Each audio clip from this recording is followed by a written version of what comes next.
We're starting things off this week with a scoop from Headline USA's Ken Silva, who obtained hundreds of emails from alleged Trump shooter Thomas Crooks's college email account.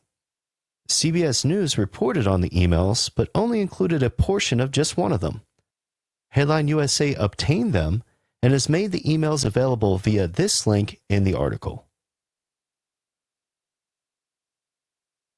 One thing left out of CBS's report about Crooks's email to the supplier Hyperfuels is that Crooks received a response from Hyperfuels that the substance he had ordered was being shipped out that day. This is significant because an item that was alleged to have been found in Crooks's vehicle that may have been a failed attempt at an explosive device could explain Crooks's order of 2 gallons of nitromethane. Another fumble in CBS's attempt to inform the public was that Crooks's last college email was regarding the status of his diploma, which to me sounds like something really important to a person preparing for a suicide mission assassination attempt on a man running for president in just a month. Maybe he wanted the diploma available to the media to list as one of his numerous accomplishments. It seems like the coverage of this story by other outlets has been lacking, to say the least. Hopefully this article can help bring more clarity to the story. It amazes me what makes it to the editing room floor at other organizations sometimes. What do you think?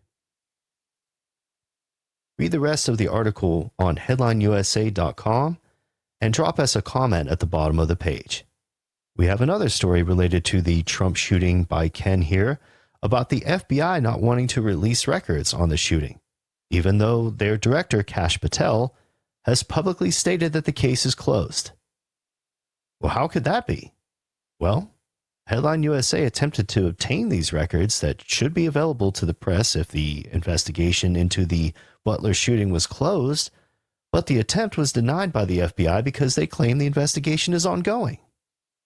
Makes sense coming from Patel, who also has made recent statements about Jeffrey Epstein that have people's heads extra itchy. When someone like a director makes such claims to Fox News, and then news organizations like Headline USA follow up on our reporting based on those claims, only to be denied because that statement wasn't entirely true, it really makes you wonder how many historical events are incorrectly reported on because other outlets take the director's word for it.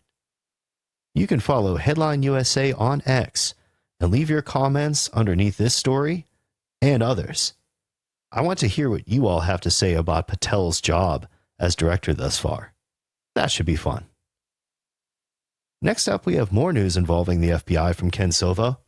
This story is about a sweetheart deal given to an informant for the FBI who got to walk away from a guilty plea for crimes against children in exchange for info in a case against the 764 network. Zachary Dosch was released without sentencing after pleading guilty to cyberstalking and distributing child porn for his cooperation with the FBI's case against the Satanic Online Chat Room group, who were also under investigation for other disgusting crimes against minors.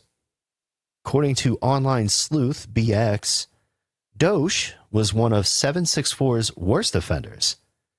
The group has been reported to have had multiple pedophiles among its members, and some were accused of using the online platform Discord to threaten and coerce minors into uploading media, showing them in pornographic images, or harming themselves.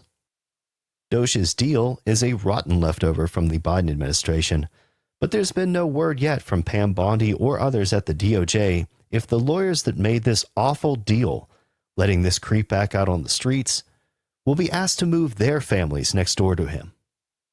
Subscribe to Headline USA on our website to get other investigative reports like this delivered to your email inbox. Last this week, we have this article from Headline USA's Jose Nino about James O'Keefe's court battle with his former outlet Project Veritas.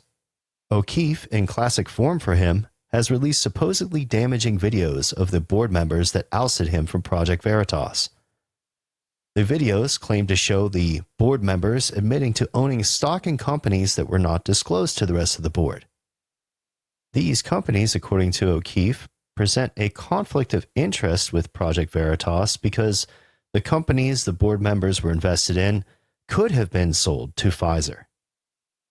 Veritas's lawsuit against O'Keefe is still ongoing, with a judge denying a preliminary injunction on O'Keefe for operating his new platform OMG.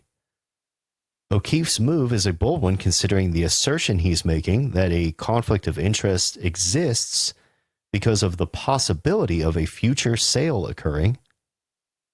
Do you think O'Keefe has helped his case with his company's docuseries?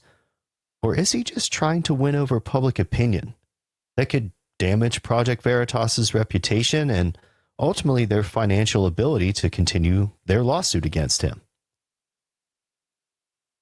Comment under this video on YouTube and let me know how you feel about this and the other stories we covered here today.